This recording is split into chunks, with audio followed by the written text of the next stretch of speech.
I've been interested in what I eat, the impact of my diet on the environment for a long time. I was tempted into giving up meat by Michaela Strachan many years ago. I'd virtually given up. Occasionally I would eat some chicken, and I was already thinking to myself, why are you doing that?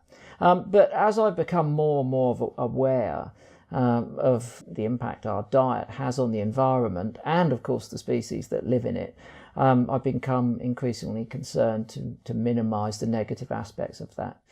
So intensive agriculture, intensive farming, farming practices, animal husbandry, impact on climate change, impact on my body, the impact that it has on me personally, all come into play. There were quite a few things about the meat industry that I don't like. Obviously animal husbandry comes into that. The way that we have bred and the way that we continue to treat animals is in quite a few cases something that I don't approve of, I don't like. Then there's the impact that those animals have on climate change, farting all of that methane, which we know is far more influential in climate change than, say, all of our emissions from our vehicles and all the aircraft. To a great extent, the meat industry survives on people's detachment from the food that they're buying.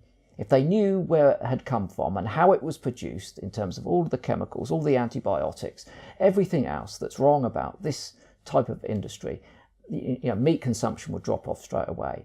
Like the last time I went to an all-indoor dairy, this is without a word of a lie, I had nightmares about it for weeks afterwards, and this was 2 years ago.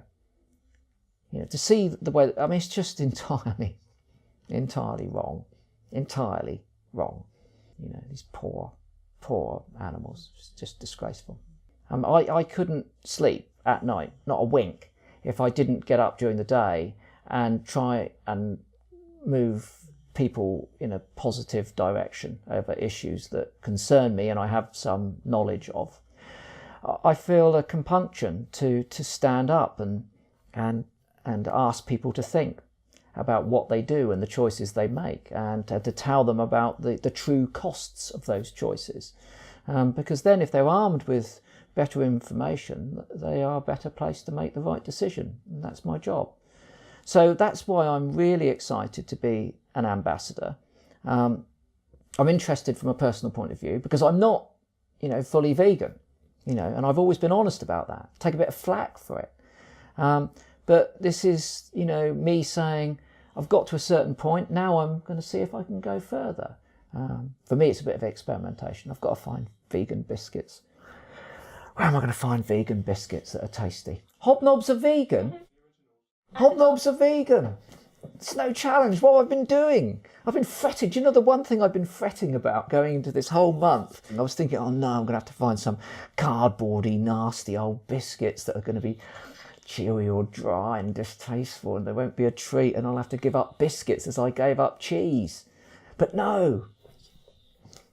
Oh, massive relief.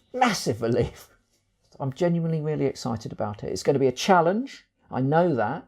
And I am going to be 100% honest about what happens. If I make a mistake, I'll be honest about it. And I'm also going to speak very candidly about my feelings about how we should work productively with the meat industry so that they, come on board and understand what we're about. So hopefully I can bring something to it which will be productive, entertaining in some ways, and informative for people. And I can't wait. I honestly can't wait. And now I can eat biscuits. Superb.